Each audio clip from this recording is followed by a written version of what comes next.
this panel. Again, you have made me unleash my dogs of war.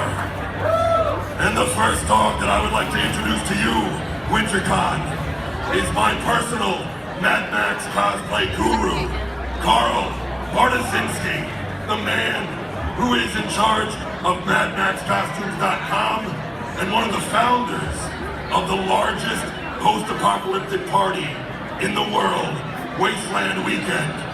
All my dogs, give it up for Carl.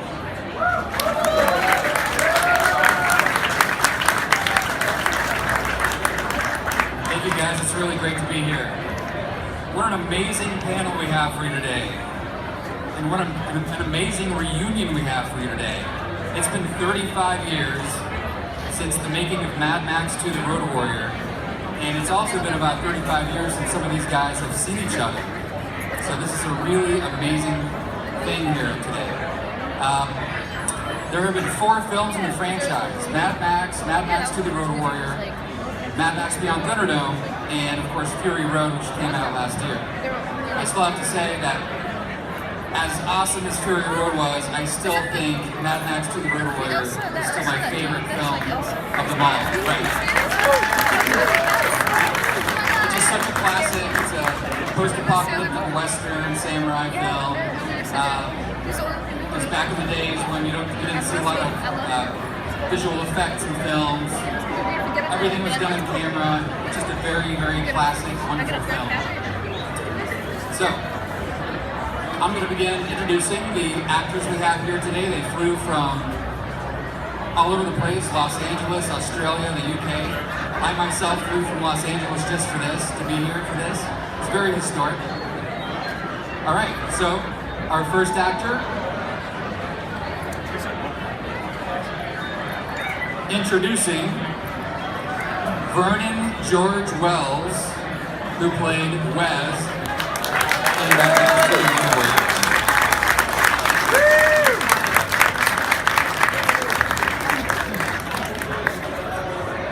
Next up, we have Shell Nielsen, who played none other than the Lord Humongous.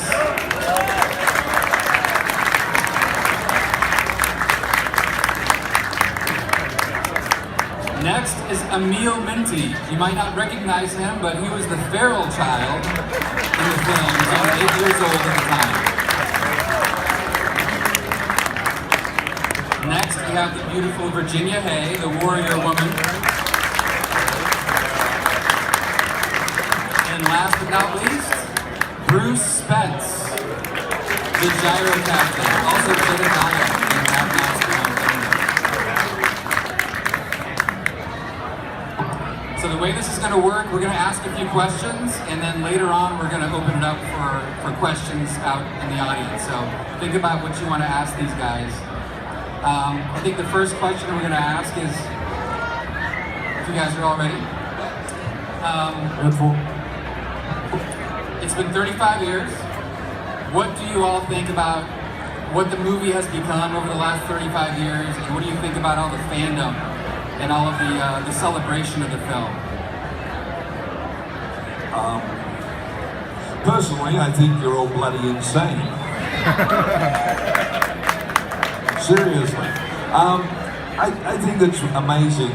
I don't know about the rest of them, but when we made this film, we thought it was going to be a wonderful little film. Nobody, I think in their wildest imagination, thought that it would become the phenomenon that it became.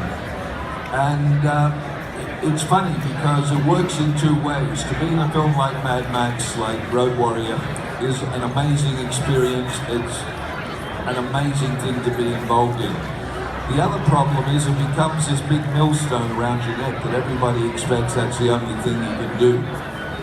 So it's very difficult as an actor for a while to get a job because people are looking at you as Wes, which the only time I'm Wes is on the freeway in Los Angeles. Then I'm very much Wes. But the fans, I adore them. It's really cool to come to shows like this where you get to talk to all you people, find out what you think about us, what you think about the film. And that is really the good thing about it, because without you, we don't have a job. So we owe you a debt of thanks, and you guys keep buying our fucking movies or we're going to come down and get your asses. He's absolutely right. My man. Same thing with me. I jumped on the train last year, and I thought the train stopped a long time ago, and here I am in New York, never been here before. A fantastic experience. I didn't think that's going to happen.